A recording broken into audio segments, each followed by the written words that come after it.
Well guys, I have bad news for you. Kefir was not able to fix everyone's accounts. Several of the research team members and I have spent hours trying to find a solution for you guys, but we've come up short. Kefir says that if you contact technical support, they might be able to restore your account. Sadly, I've heard that in the past, it can take up to 3 months for them to give you your account back. Hopefully now that this is a problem that lots of people are dealing with, they will find a way to move much quicker than that. I'm so sorry for your loss, guys. I know you've put a lot of work into your bases, and I hope they're able to restore your account soon.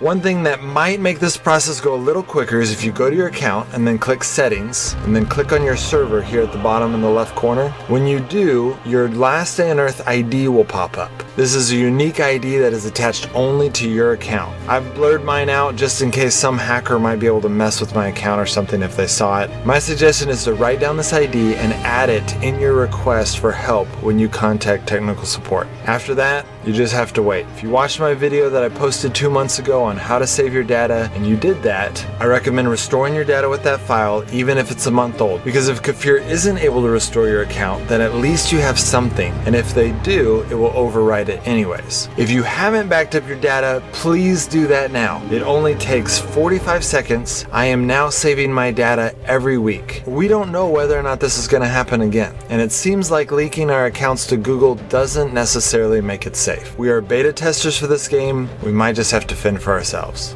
I'm frustrated that Kefir didn't take my advice for a server rollback because it would have saved them hundreds of man hours that they could have used for further developing the game. Maybe they didn't see the video until it's too late. Hopefully by the time the real game is released, they will have a system for dealing with something like this. Some of you have expressed disappointment that so many of my videos lately have been about the Loot Me incident and about my contact with the developers. Others of you have expressed disappointment in my server rollback proposal. I don't know what to say. I would push back on that and point out that hundreds of players just lost their accounts. Many of those players have been grinding 7 to 9 months. That's a big deal. I would gladly give up a week of my progress so that those players can get their months of progress returned to them. Because as it is now, they're going to have to wait over a week to get their progress back.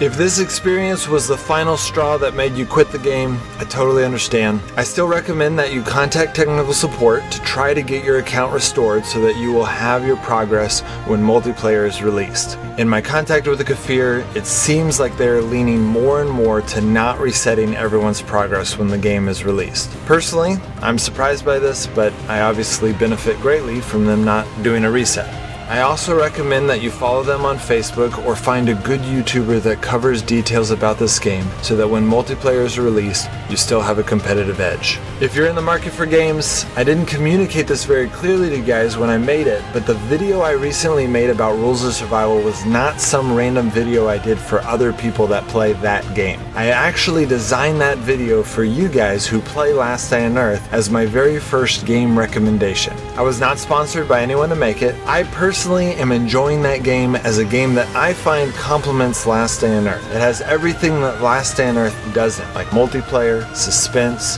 an event that has infinite iterations, and it is a game that doesn't have the things that Last Day on Earth does have. Building a base, managing resources, permanence. JCF has been a 1-game channel for the last 6 months, and it is now a 2-game channel, and I am inviting you guys to play or be informed about both of the games, if you want. Either way, I hope you check out that video and just see what it's about. Lastly, some people have been concerned by some of the negative things that I've said in the last 2 weeks. My channel is generally very positive, and it makes sense that that would be unnerving. Rumors have even started that I'm going to quit Last Day on Earth. That is not true. I'm not even close to the point that I would want to quit Last Day on Earth. I may not play a ton because there's not a whole lot of fun things for me to do right now, but I'm nowhere close to quitting. That being said, I feel like I have to be able to communicate honestly about how I think Kefir is doing, and Kefir's had a rough couple weeks. I try to communicate in my videos that I still really believe in Kefir. I don't think they've made mistakes that are that crazy for a beta game. The question that remains to be seen is, can they learn from their mistakes? If they can, I think they're going to be just fine. One of their biggest mistakes has been in the way that they've communicated, and I also believe that they can improve on this, but it has caused a lot of problems. Waiting 3 days to acknowledge that the Loot Me incident even happened is not going to be acceptable when this is no longer a beta game. Personally, I think it is already not acceptable since Last Day on Earth is in the top 100 highest grossing apps on Google Play. If they can't fix it immediately with the server rollback, then they need to at least put out a post telling people what they should do while they're waiting for their accounts to be restored to them. But as I said earlier, I believe in Kefir and I think they can do great if they just fix it to where it doesn't happen like this again. I think they're a good company that experienced way more success than they were ready to handle. But I think that they can rise to that challenge and become the next Supercell if they just acknowledge their mistakes, learn from them, and communicate well. Well, that's it guys. Hope that helps. I'll see you next time.